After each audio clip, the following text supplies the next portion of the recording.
I came home early from my overnight shift to surprise her. I was carrying breakfast, 2 coffees, a paper bag with her favorite croissant. I walked in through the back door quiet, like always, and saw her on our living room couch. She wasn't alone. She was on top of someone, a man in a stained janitor uniform, and the sounds they made. I can't erase them from my mind. But what broke me wasn't what she did. It was what she said when she saw me. I wasn't supposed to be home until 9 a.m. I just finished an overnight shift at the warehouse. My back ached, but I felt good, like I was doing something right. I'd even picked up her favorite breakfast on the way home. Not because it was a special day, just because I missed her. I thought a surprise would make her smile. I walked through the backyard, quietly unlocked the sliding door, and stepped into our kitchen. That's when I heard it. The couch creaked. Laughter. A low groan. Then her voice. But not the version of her I knew. Not the calm, loving tone I was used to. This was something else. Breathless. Loud. Unapologetic. I moved toward the living room, still holding the paper bag. And I saw it. She was straddling him. The man. I didn't recognize his face, but I knew the uniform. It had a local school's logo on the chest. Custodial staff. His boots were caked with dry mud. His shirt was half open. She was laughing into his neck.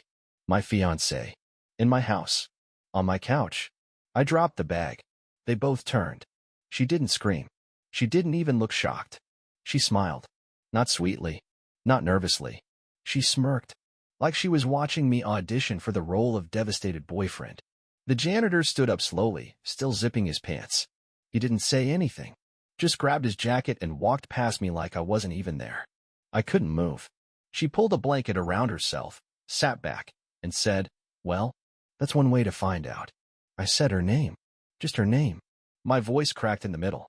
She rolled her eyes. "Oh, don't act surprised. You think I didn't notice the way you trust me like a dog? You're so easy it's boring. I knew you'd walk in one day. You just made it a little too easy." I couldn't even cry. My body went cold. My hands were shaking. "I gave you everything," I said. "I gave you all of me. You gave me nothing," she snapped. "You're comfortable. Predictable. I needed to feel alive again. And yeah, he cleans toilets. But at least he knows how to make a woman feel something." The silence that followed was loud enough to crush me. She got up, walked past me barefoot, and said, "I'm gonna shower. You should think about moving out." And just like that, she disappeared into the hallway. I stood there for what felt like hours, staring at the blanket she left behind. Still warm. Still smelling like betrayal. I didn't sleep that night. I just sat on the edge of the bed we used to share, staring at the empty spot next to me. She didn't come back to sleep. Didn't ask where I was. I could hear her in the other room watching TV, laughing at some show like nothing had happened. At 2 a.m., I finally walked out. She was on the couch with a blanket, scrolling her phone. "Can we talk?" I asked, my voice almost gone. She didn't look up. "Talk about what?" "You cheated on me." Now she looked up, but not with regret. With amusement. "You're still stuck on that?" I blinked. "Still stuck?" She smirked. "Yeah, you walked in on one moment. One. Do you know how many moments you missed?" That hit harder than a punch. "How long?" I asked. She yawned. "Couple months. First it was just messages. Then some drinks. Then a hotel or two. Then here." She sipped from a cup. "I noticed it was the mug I got her for Valentine's Day last year." "And you brought him into our house," I said. "Our home." She laughed. "Oh, please. Don't call it our anything. I picked this place. I pay most of the rent. You just live here." I wanted to yell. I wanted to scream. But all I could say was, "Why him?" She raised her eyebrows. "You mean, why a janitor?" I nodded. She leaned forward. "Because he's not scared to take what he wants. Because he doesn't ask permission to exist. Because he doesn't stare at the floor when someone raises their voice." I swallowed hard. "I still love you." She laughed so loud she had to wipe a tear. "Oh my, are you serious? You walking on me on top of another man? And that's your big line? You're pathetic." I said nothing. She stood up, walked toward me, and tilted her head like I was something under glass. Studying me. "You know what your real problem is," she said. "You thought being nice was enough. You thought loyalty made you special. It doesn't. It makes you invisible." I felt myself fall apart in that moment. Not dramatically. Quietly. Like a building losing its foundation. I couldn't hold her gaze. She whispered, "God, I could cheat on you again tomorrow, and you'd still ask if I needed anything from the store." Then she turned around and walked back to her room, closed the door, locked it, and I stood there, still trying to find the version of me she used to love, still hoping there was something left to fix, still thinking maybe, if I forgave her fast enough, she'd come back. But deep down, I knew she wouldn't, because the only thing she respected was pain. And maybe it was time she felt some of her own. The next morning, I stared at my reflection in the bathroom mirror for a long time. I looked like a ghost. Bloodshot eyes, hollow cheeks. I hadn't eaten since the morning I found her on that couch. I turned on the faucet, splashed water on my face, and whispered something I hadn't said in years. Grow a spine. She didn't respect kindness. She didn't care about loyalty. She laughed at forgiveness. So maybe the only way to matter again was to hurt her back. Not with fists, not with shouting, but with silence, with control, with patience. She worked as an interior decorator for wealthy clients. She didn't make much herself, but she got by on favors and recommendations. What most people didn't know, including her clients, was that she had no formal license. Her portfolio was just a polished Instagram account, full of staged rooms and copy designs. Most of her glowing reviews? Written by her friends under fake names. I still had access to her laptop. She never changed her passwords.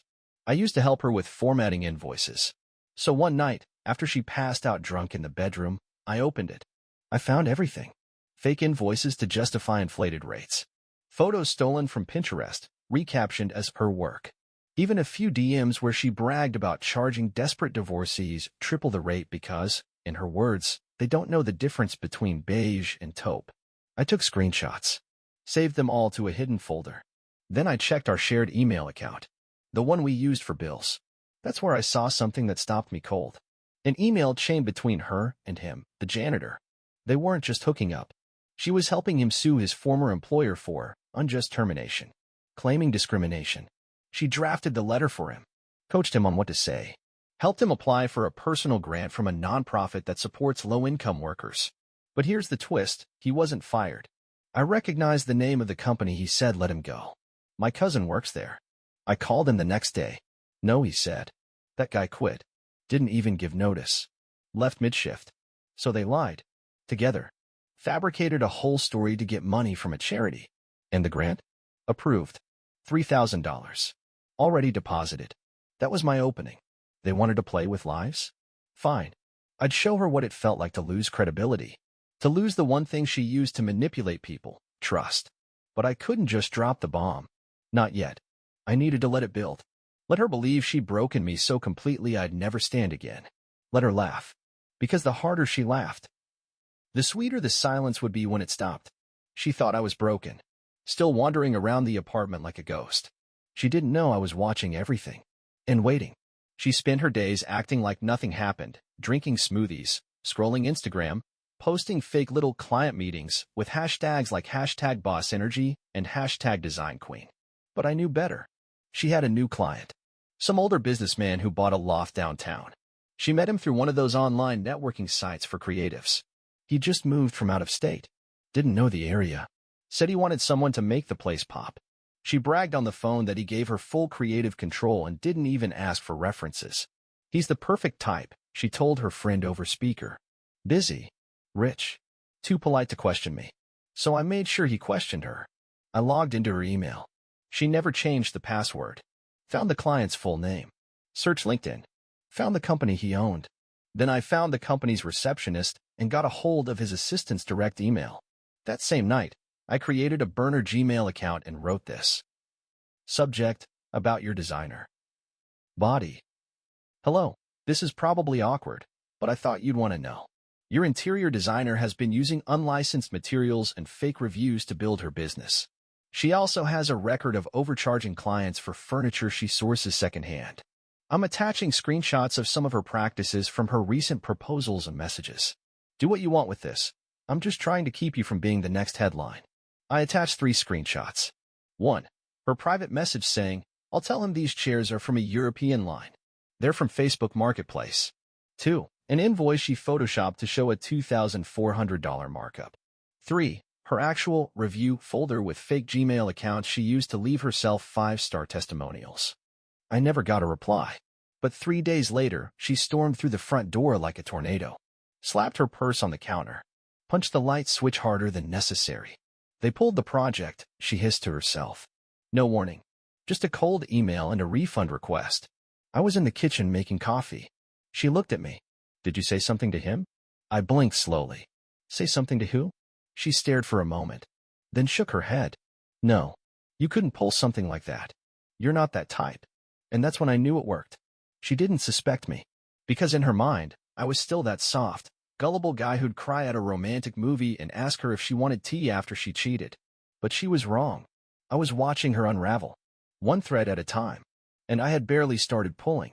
I should have known it wouldn't last. The silence, the momentary power, the feeling that I was finally in control. I thought I had time to prepare my next move, but she was already ahead. It started with a text from my supervisor. Need to talk. Something's come up. I assumed it was about overtime or a schedule change. It wasn't. He called me into the office and shut the door behind me, laid a printout on the table. It was a screenshot from Reddit. A post titled, "Would you trust a guy like this to handle your inventory?" Attached was a photo of me, from our apartment, shirtless, holding a beer, looking half asleep. Probably from last month when I was up all night and forgot to close the blinds. Below it, a comment thread. Accusations. Claims that I'd been caught stealing from work. That I had anger issues. That I'd made a woman feel unsafe. None of it was true, but all of it sounded believable.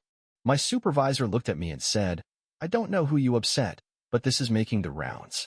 I stammered. Tried to deny it. Tried to explain that it wasn't real, that it was some kind of targeted attack. He nodded slowly. "You're not in trouble. Yet. But we can't afford heat like this. So, we're putting you on leave. Effective immediately. Leave. No pay." I walked out of the warehouse in the middle of my shift, surrounded by guys who wouldn't look me in the eye. And I knew it was her. Only she had that photo. Only she would know how to twist it just enough to make me look dangerous, unstable. I came home to find her on the couch again. Feet up. Watching TV. The same blanket. Same mug. "Lose your job?" she asked, barely glancing at me. I didn't answer. She smiled. "That's what happens when weak men try to play power games." I stared at her. Really stared. And I realized something. She wasn't scared of me. Not because I was harmless, but because she didn't think I had the guts to finish anything I started. "You think this is over?" I whispered. She laughed. "No, baby. I think you are." And then she walked into the bathroom, humming some song like none of it mattered. And I stood there, once again reduced to nothing. I thought I was making her unravel, but it was me. She was pulling threads out of me so fast I didn't even notice how close I was to falling apart. But she'd made one mistake. She hit me too early, too hard. Now I had nothing left to lose. And men with nothing left? They don't bluff. I didn't yell. I didn't slam doors. I didn't even touch my phone for 2 days. She thought she'd won again, that I'd crawl into bed and disappear like before. But this time, something in me shifted. Not rage. Not panic. Just silence. Cold, focused silence. And with that silence came clarity. I didn't need revenge. I needed collapse.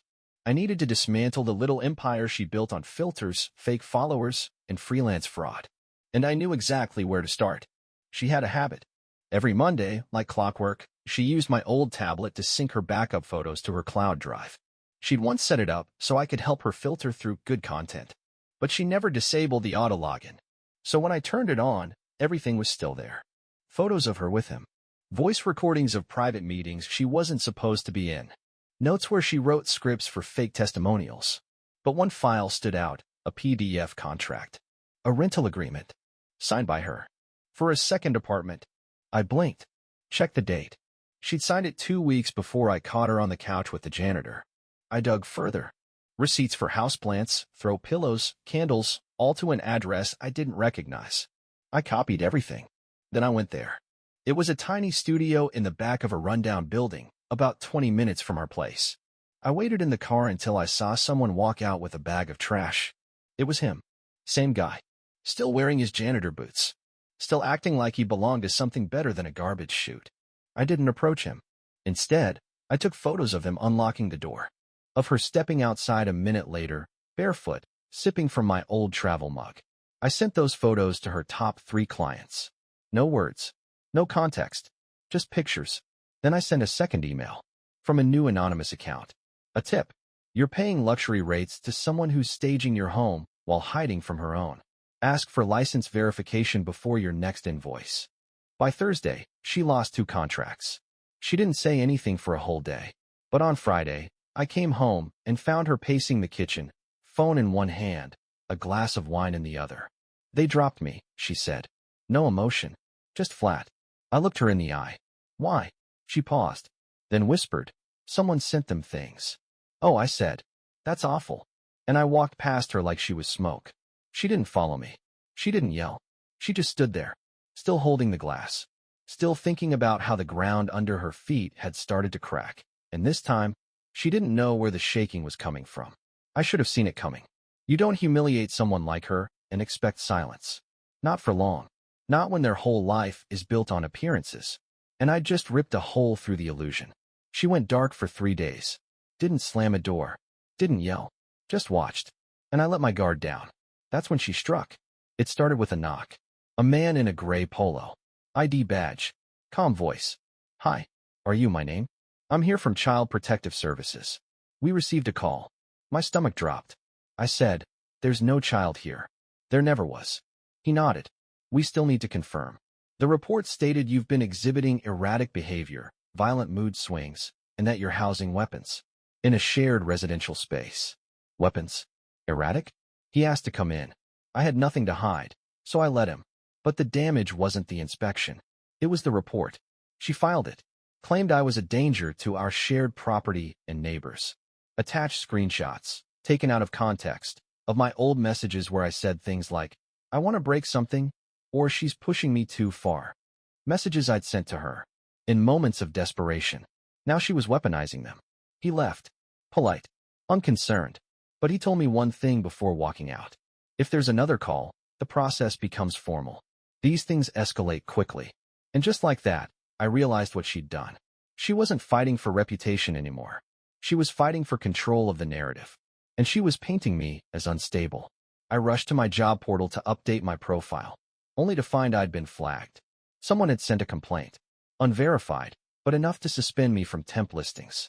I checked my credit report. A new credit card application. Declined, but attempted. Under my name. My social. She was using everything I gave her. Passwords. Photos. History. Even my identity. That night, she came home smiling. "Rough day?" she asked, brushing past me. I didn't answer. She leaned close, almost whispering, "You shouldn't play games you can't finish." Then she walked into the bathroom, locked the door, started singing, and I sat on the floor, staring at my phone. I had nothing. No job. No income. No reputation. Even my name didn't feel like it was mine anymore. But she didn't know one thing. I still had her burner account access. The fake Gmail she used to message clients as her assistant. She once bragged it made her look more professional. And I'd never logged out. So when I checked it that night, just out of curiosity, I found something she hadn't meant for anyone to see. A draft. An email to a married man. A client. A politician. She never sent it. But she wrote it. And the subject line said, "Let's be more careful this time." I stared at that draft email for a long time. Subject, "Let's be more careful this time." Body, "No more late-night texts from your office phone. I told you my fiancé almost found out last time. We stick to the private number only. Delete this after reading." She hadn't sent it, but she saved it. And I knew exactly who it was for. Jonathan Carver. City councilman. Mid-40s. Married.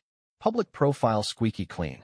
He'd hired her 6 months ago to redesign his wife's nonprofit office space as a gift. I remembered her coming home, giddy about the deal. "He's so charming," she'd said. "Totally gets what real taste looks like." I looked him up, found his Instagram. Still followed her. She followed him back. Quietly. No likes. No comments. But consistent. That night, I took screenshots of the draft.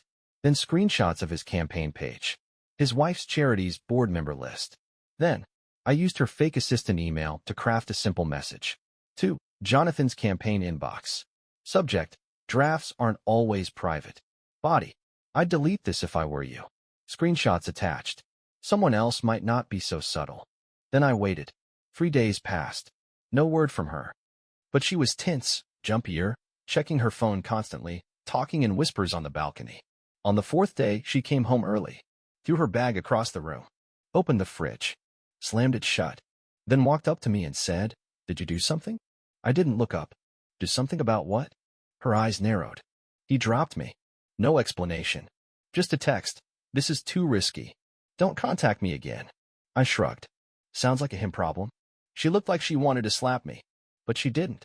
She knew. And then the dominoes started falling. One of her influencer friends blocked her. Another client ghosted. And then her sister called me. That one surprised me. We hadn't spoken since the engagement party. She said, I don't know what's going on between you two, but whatever you're doing, keep going. She needs to feel it.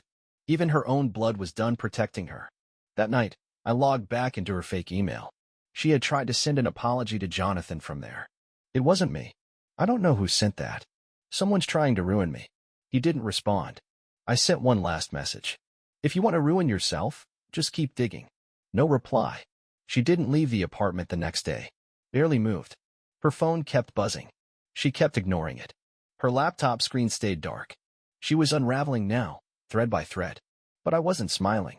Because I wasn't done. She had humiliated me, stripped me of dignity, destroyed my job, my name. I wasn't just getting even anymore. I was getting ready to end the game. And I had just discovered the final piece. A locked folder on her laptop. One I never touched before. It was labeled, taxes. Password protected. I guessed once.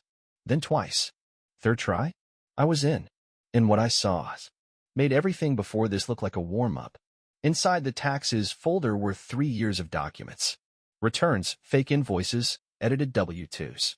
She'd been underreporting her income, misclassifying freelance work as gifts, and listing furniture from her own apartment as business expenses. It was fraud. Blatant. I copied everything to a USB. Every form. Every transaction.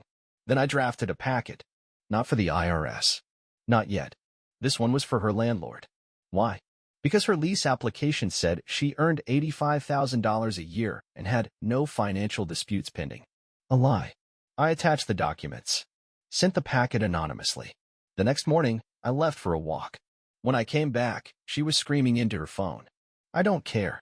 That's not what I wrote. If they try to evict me, I swear her.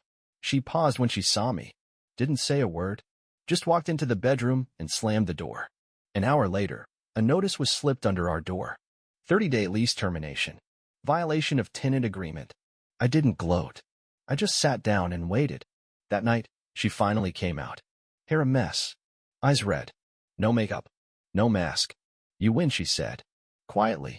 I always win, I replied. She sat on the couch. Curled into a ball. For the first time, she looked small. Really small. She didn't speak again for 2 days. I started packing my things. But then came the twist. It was Saturday night. I got an email from an old coworker. Subject, thought you should know. Attached was a post from a private Facebook group, one I didn't have access to. The post showed my face, my name, and a caption. This man has been stalking his ex-fiancée for months. Harassment, identity theft, revenge porn.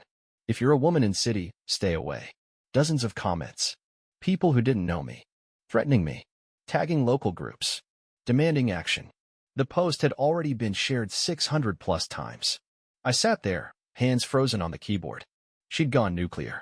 This wasn't about clients anymore. This was my name. My safety. My entire future. I called a lawyer the next morning. He said, you need to act fast.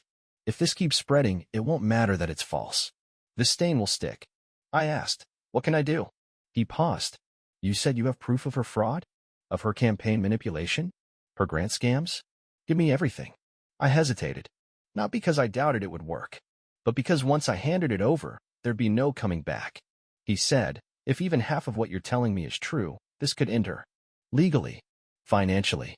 Publicly. I didn't answer. I went for a walk instead. And when I came back, she was waiting by the door, on the floor, crying. And that's when she told me. Someone had forwarded the landlord letter to her parents. Her scholarship had been flagged. And worst of all, the IRS had sent her a letter. She hadn't even realized I'd mailed the backup packet. Not the real one, but a decoy, just to scare her. But now, it was real. And I still had the original USB, the one with the full evidence. All I had to do was click send. She was on her knees by the front door when I walked in, hands shaking, hair tangled. No makeup, no performance, just fear, real fear. Not the kind you fake to manipulate. The kind you feel when your entire world is about to collapse. I know what you have, she whispered. I didn't answer. Just walked past her, set my keys down, and sat on the edge of the couch. She crawled toward me. Not walked. Crawled. And placed both hands on my knees. Please, she said. Please don't do it. I didn't move. I'll fix everything, she cried. I'll delete the posts. I'll message every person I lied to. I'll admit what I did. Just don't send it. Her voice cracked. My parents, they think I'm someone I'm not. If you send that stuff, they'll never look at me the same. She sobbed harder. The IRS letter scared me. I couldn't breathe. I know I deserve it. I do. But please, I don't want to lose everything. I pulled the USB from my pocket, held it between my fingers. I should, I said. Her face crumpled. She reached up like she might grab my hand. I'll give you anything. You want money? It's yours. You want me gone? I'll leave tonight. You want an apology? You can record it. Put it anywhere. I don't want your apology, I said. I want peace. She broke completely, collapsed into my lap, crying into my jeans, trembling like she was freezing. You don't know what it's like to live with this shame, she whispered. I looked down at her. The woman who once smiled while she cheated, laughed while I begged, who stripped me of my job, my name, my dignity. And now she was asking for mercy. I stood up slowly. She didn't move. I walked to the kitchen, opened the drawer, dropped the USB inside. Then I came back and said only one thing. I forgive you. She gasped, not in relief, in disbelief. Then she cried harder. But I didn't stay to comfort her. I grabbed my coat, opened the door, and just before I stepped outside, I turned back, met her tear-filled eyes, and said, "What would you do in my place?"